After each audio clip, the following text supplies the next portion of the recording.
What is up, friends? We are back here on the drive talking more golf for oddschecker.com. Myself, Geoff Fienberg, with Andy Lack. And hey, couple blind squirrels find the knot.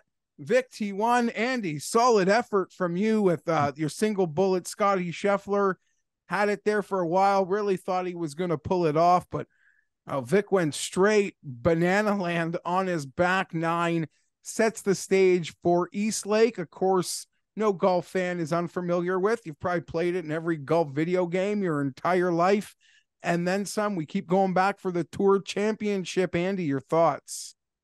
Yeah, Geoff, it's wonderful to be back with you this week on the FedEx Cup season finale. Probably some mixed feelings, takes range from all over the place on how people feel about the current format that the season finale is under, but there are still some interesting betting opportunities to discuss. I guess we should start by clarifying for the listener what we have on our plate this week. We have a leaderboard with starting strokes where the leader in the FedEx Cup standings heading into this week, Scotty Scheffler, in this case, starts at 10 under. The guy in second place, Hovland, in this case, starts at 8 under. Then we go 7 for third, 6, 5, all the way down to the players who are ranked 26th through 30th in the FedEx Cup standings start at even par. So there's actually 2 betting opportunities and 2 outright markets for us to dive into this week.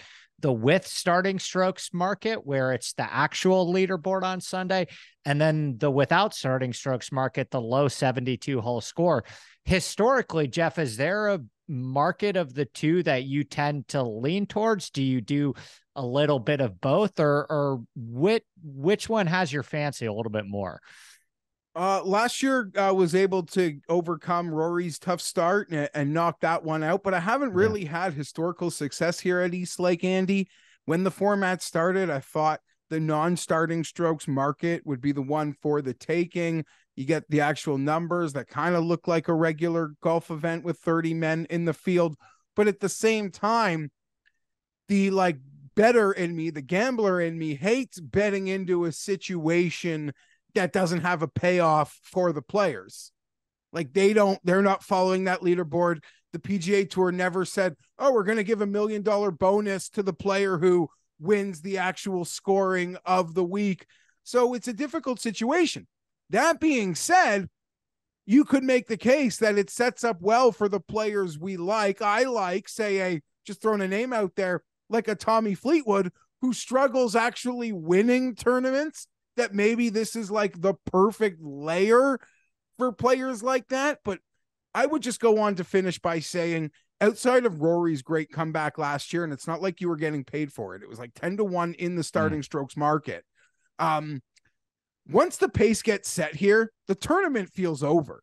That's not to say that one guy can win, but we don't see like real big comebacks on the weekend outside of Rory's huge one last year. I don't know if that's the outlier or a sign of, of the sign of things to come, or once we sort of settle this thing by Friday, it's really just a 2-3 man tournament. I agree with you. So I guess let's start with the starting strokes and talk about the actual leaderboard of the tournament and that market first. How far back is too far back? Right? Because we've got Scotty starting at -10. I'm looking at the with starting strokes market right now. Scotty's plus 140 to plus 160 is the best number across the board. Personally, I think this is a runaway. I think that you give Scotty that much of a head start the way that he's hitting the ball. I mean, he usually laps the field in tee to green every week and spots the field 2 strokes on the greens every week anyway. So even if he has those -2 strokes putting, he's at where Hovland is, and he's just going to double the field in tee to green like he does most weeks. But is there a guy at 3 under or 4 under or 2 under that you think actually could make this thing interesting come Sunday afternoon at Atlanta? There's only one guy that I would consider, and I haven't made the bet. I don't even know that I will. But when looking at that odds checker grid, it would be an East Lake disciple in Xander Schauffele, I who agree. struck the ball beautifully last week, as beautifully as you could strike a ball. He would be the guy.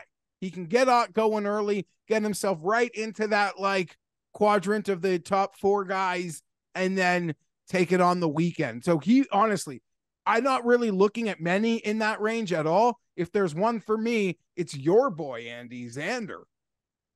I agree. I think that answers my question of how far back is too far back. I wouldn't go below Xander, who's starting at -3, by the way. I think that somebody trying to make up 7 strokes on Scotty Scheffler is already a pretty tall task. But if there's anybody that can pull it off, it is the player in this field that is playing some really good golf right now and has the best course history outside of maybe Rory at Eastlake. There's something about Eastlake that just seems to really click with Xander. He drove the ball really well at Olympia Fields. Excellent driving display by Xander last week, something that he had been struggling with a bit over the past couple of weeks. So really encouraging to see that driver turn around. I mean, if I'm thinking about anyone past that, like I think you're getting a little liberal with your beliefs and wishful thinking in terms of how somebody could actually make up that much ground given the guys that are at the top of the leaderboard. I think that there are some years maybe where you feel a little bit more excited and optimistic that a chaser can come from behind when the guys who are at the top, there's some question marks around them. I see 0 question marks surrounding Scotty Scheffler, Victor Hovland, and Rory for that matter. If you want to throw out what's going on with Jon Rahm, I'm definitely willing to hear that argument, but I have not seen a top 3 in the FedEx Cup be in this good form as the top 3 that we have in Scheffler, Hovland, and Rory in quite some time. So I'm with you. It's Xander, maybe no one else. Yeah. I mean, and you say the form these top 3 are in, it's also like their world class like ranking to begin with. Because sometimes you're right. Yeah. The FedEx Cup and the quadruple point nature can allow a dime a dozen guy essentially in the big picture to weasel his way into a great starting stroke position. Not the case this year. I don't even know if Xander can do it. He would be the only guy for me in this market. And you mentioned Scotty's a great bet. Golf bettors don't know how to wait 4 days to cash a plus 140 outright. Like, I'm not saying it's a wrong bet. Football starts in a week. There's lots of guys betting an underdog to win a game on a Wednesday that doesn't take place till Sunday afternoon. But when at plus 160, plus 150, Andy, when it comes to football, it's like the fingers are allergic to a click like that. I agree. I mean, I'm digging into NFL myself this week. I have plenty of division winners in the plus 150 range. I don't have I wouldn't really count it as like an outright play for me because the odds are so low, but I don't have a problem with betting Scotty plus 150 to win. No, but when he wins, we're so petty on golf Twitter, betting Twitter, that some guys can be like, hey, look, I won my Scotty. Be like, go away. No one respects you.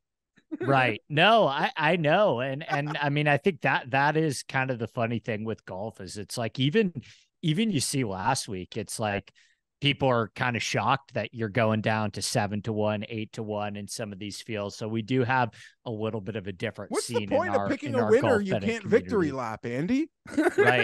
Right. That's Who cares? Who needs the money? Who cares about money when you got likes on X? So anyway, let's talk about this other market, this 72 hole stroke play winner, because I think that this is a market where you can mine for some value for some guys that probably don't have a chance to really make up 7, 8, 9 strokes on Scheffler, but could have just like a really hot week without the pressure of maybe having to win.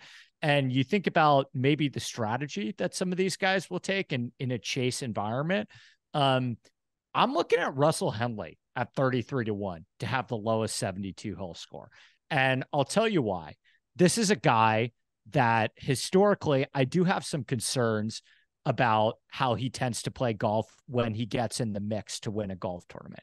With that being said, Russell Henley's the only guy in this 30-man field that ranks top 5 in overall approach play and driving accuracy. Two really crucial pillars at Eastlake. And he has had a ton of success on Bermuda golf courses. He's one of the biggest raisers of his baseline on Bermuda golf courses, not just on the greens, but tee to green. 4 top 10s in a row at the Donald Ross designed Sedgefield. So I think Russell Henley at 33-1 to go out and be the best mid-iron player in this field and fire out a bunch of pins and finish the tournament shooting -15 and like being a very irrelevant T6th on Sunday, but having the lowest 72 hole score. That's a bet for me, Geoff. I will say when I first looked at the board, I was like, man, they don't want people betting Russell Henley because he's quietly had this great year. And now they've put him in that market beside some of those other names. Like I said, when I do find I have like bet Tony Finau here before Tony Finau won tournaments, being like, he doesn't win tournaments. This is a perfect situation for a guy like that. So I totally get that narrative. I joked off the top. Part of me wants to make the exact same case with Fleetwood. Yeah. Seems to struggle winning, closing in that sense. He had an off week last week relative to his incredible current form. Now I'm seeing it as high as like 30-1, 33-1 in this market. But I totally agree with the Henley shout. He does seem like a perfect fit. Again, these are going to be like micro stakes for me, Andy, because I do not like betting into a situation where the players get nothing for the success of it. Like, yes, every stroke puts them up the leaderboard, wins more money, but in how tight this leaderboard will be, obviously, like you want guys somewhat aware of it, but it's not their responsibility to care about our 30-1 on them winning a no strokes leaderboard. But in the case of if I'm betting Russell Henley or Tommy Fleetwood, maybe I don't want them aware. There it is, Andy. Thank you for setting me straight, friend. You are probably absolutely right. If you're playing into that narrative, you don't want them knowing anything, Fienberg. Yeah. Another name I want to give a shout. I would also be crazy enough to say part of me is tempted at the Xander 12-1s in this market too. Mm-hmm. Like if you got any inkling, because he's the one guy I actually think can go banana land and maybe do something, then obviously you shouldn't be surprised that my eyes kind of went there for a moment. But in the no starting strokes market, I'm also attracted to Sung Jae Im. Looking at the grid at that 25-1 number is a guy that has my attention at the moment. Yeah, Sung Jae has quietly been like one of only 5 guys to make the Tour Championship each of the last 4 years. And you could kind of even put him in the Henley Fleetwood category where the stats always look amazing, but he never seems to be the guy that is the last man standing on Sunday. He's another guy who obviously has had a ton of success on Southeastern Bermuda golf courses and is an incredibly accurate driver of the ball. So I'm with you as well on Sung Jae.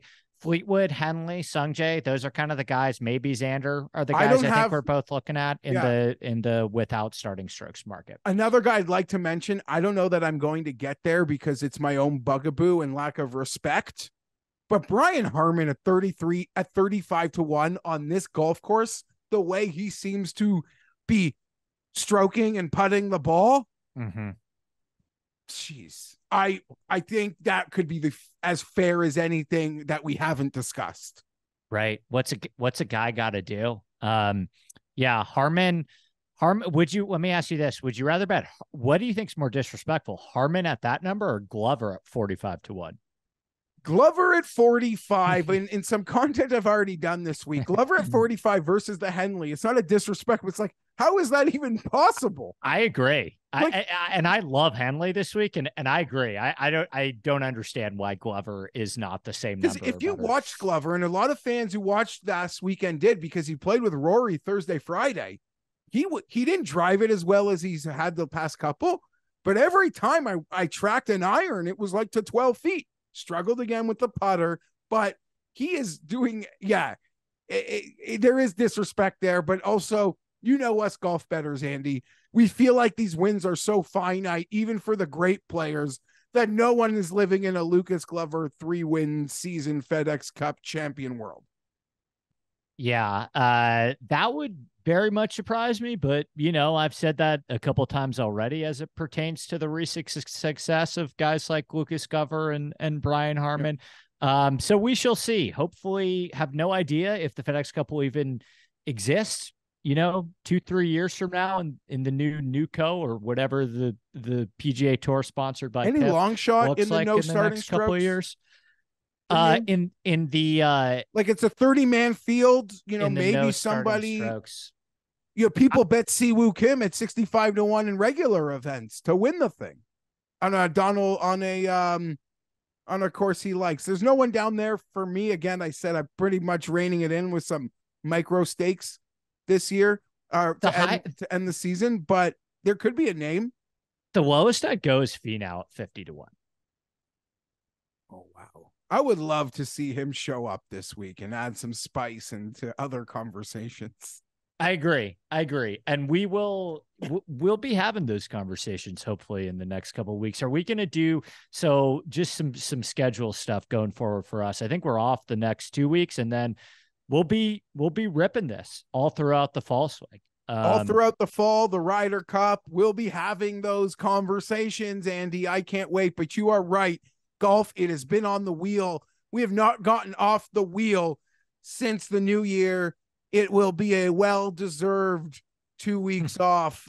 Giggle away laughing at like the content people, but trust me, I can't see the forest through the trees at the moment as it pertains to golf.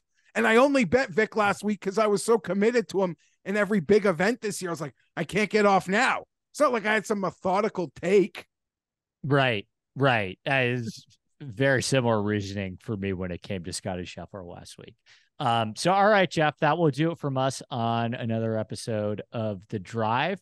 Best of luck to all with all of your bets this week. Enjoy the waning weeks of the summer and the final event of the 2022-2023 FedEx Cup season. And we will catch you in 2 weeks' time for the Fortinet Championship. For me, I am Andy Lack. That is Geoff Fienberg. We will see you next time.